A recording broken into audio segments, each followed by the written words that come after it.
legal questions, I used your mocks as well, and I also looked at the Indian Express. The left hand side column has these three articles which talk about which take an aggressive stance usually on current topic, and I would try and take the opposing view and argue it to the best of my ability. And I would also go back to CLAD past papers and look at the legal aptitude section, pick out fact situations, and then write answers for those without looking at the options. Through this series of tips from toppers, my endeavor is to help you understand how did these toppers who have cleared the NLSAT examination go about their strategy. Every strategy is different from the other. So today I have another student with me, Gaurav Aswani, who secured 104 marks in the NLSAT examination, and he had 96 percentile almost in both part A and part B. He's here today with us to share his strategy. We'll talk about it. Hi guys, I'm Ayushi, your mentor for law-based examinations, and welcome to Law Digest. So let's welcome Gaurav to the platform and let us understand from his strategy that how did he actually go about the examination. Welcome Gaurav. Many congratulations to you. Now you'll be soon joining NLS for your 3-year LLB. Let us understand firstly, apart from your preparation, what is your background? Tell us something about yourself. Hi, ma'am. Thank you so much for having me. My name is Gaurav Aswani, and I studied a bachelor's in accounting and finance at HR College, Bombay. I'm interested in finance, so I interned with one startup in my second year. I also interned with EY towards my third year in M&A tax, and I've always wanted to do law since 12. And once NLS started their 3-year LLB course, I was really keen to apply. All right. So Gaurav, apart from this, like, what is it that made you do law? How did you choose that, you want to make your career in this field only? So, ma'am, when I think about law, what attracts me to it is the people-to-people contact and the ability to make change happen. I've always been a fan of working with people, and the idea that I can help someone even on an individual level, that would give me a lot of life satisfaction. So that's why I've chosen it. All right. Okay, let's come to the main highlight of this video, that how did you actually go about your preparation? We can start with part A and move on to part B. So let us know, Gaurav, about your preparation strategy. So, ma'am, I looked at this exam primarily through the lens of an English exam, which focused on reading and writing. So, for part A, I went through the newspapers on a daily basis. But instead of just reading for GK only, I also read to practice my critical reasoning and my logical reasoning. So, the faculty had mentioned a premise conclusion structure to read for in one of the information sessions. So, I used that. So, every editorial has a main idea, and when I read, I was reading for that premise conclusion structure, and I was structuring that into my reading. So I would take a pencil, for example, and I would mark out where the premise was, what the conclusion was. I was reading for assumptions, so whether explicit assumptions mentioned by the author or implicit ones. I was reading for tone, so I was actively engaging with the material, not just reading aimlessly. So that was one aspect, and I used both the Indian Express and the Hindu for this. And for a sort of more test-driven environment, I refer to the LSAT US tests online. So you get PDFs online, and I use that to practice. So other than logical reasoning, I was going through all sections, correcting them myself, and then there are online explanations for all the answers in these tests. So I would refer to that. I would iterate and come back to sort of solve it better. And finally, I also looked at some GMAT concepts. So some things like negation test, because test, a few GMAT material. That's about it for part B. Okay. What about part B? So part B, I focused quite a lot on part B because I'm not a fast writer. So I was quite anxious to sort of complete that first.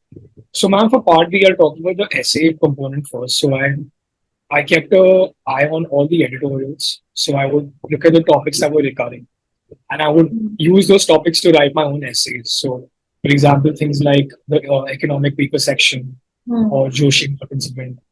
And I would try and write essays on these in a logical and from a principles point of view rather than a fact driven essay. So I would do that. And I can also walk you through the structure I used for my essays. So it was a simple introduction, body, conclusion structure. But what I would do is I would weave in my main idea in the start and the end because the essay can get long and the reader might get lost as to what is your main point. So in the start itself, I would mention what my stance was, and towards the end, I would reiterate my Reiterate. stance. Yeah. Yes. And I would use around 3 to 4 arguments, but I wouldn't prescribe a set number. It really depends on the quality of argument and the topic itself. So if you have strong arguments, even 1 or 2 would do. And I would do the same sort of reiterating even with paragraphs. So if my argument was about education for some topic, I would mention that at the start and I would close it in again at the end of the paragraph. And I would stick to a theme of arguments so the reader was more convinced. Because if I would go all over the place, I practiced that, but I don't think it was as convincing.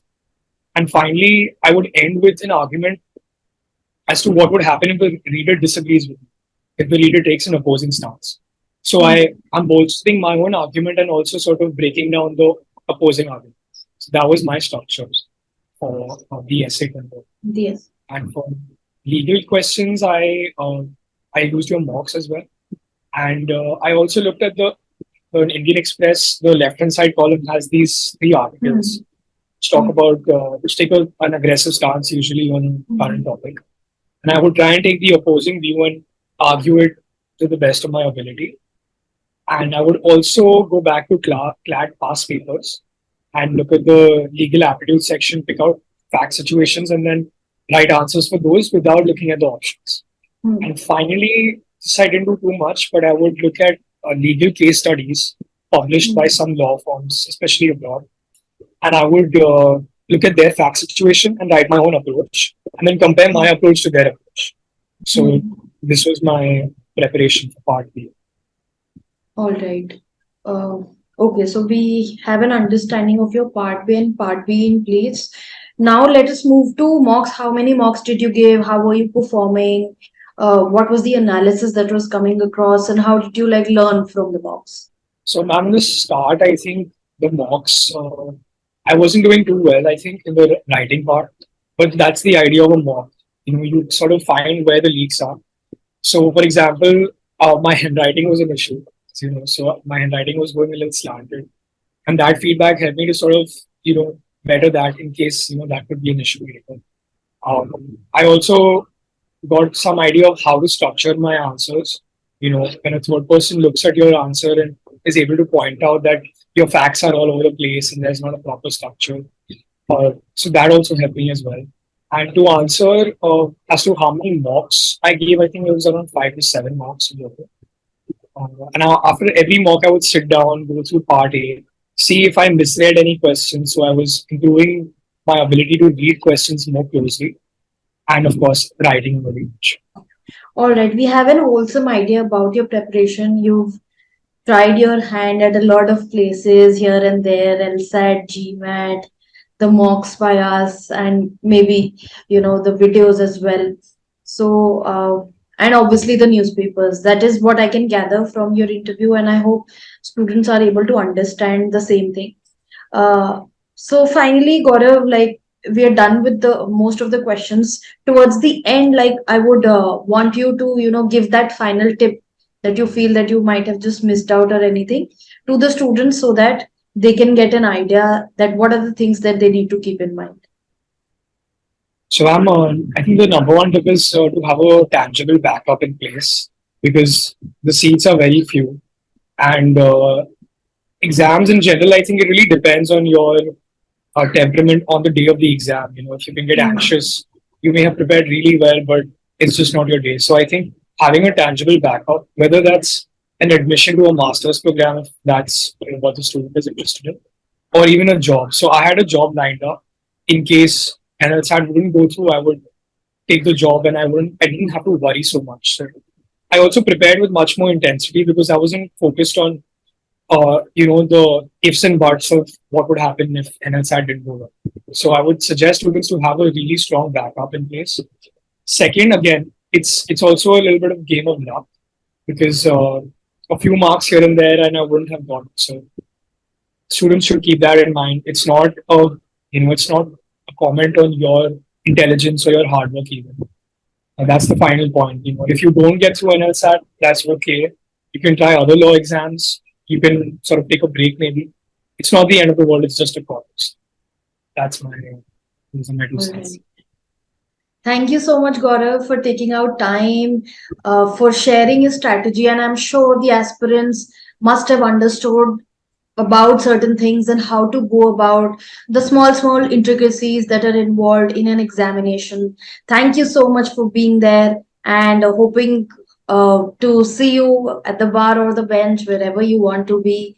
Hoping a bright future for you, and maybe in future we can again get in touch and understand from you how does the environment of an LS look like.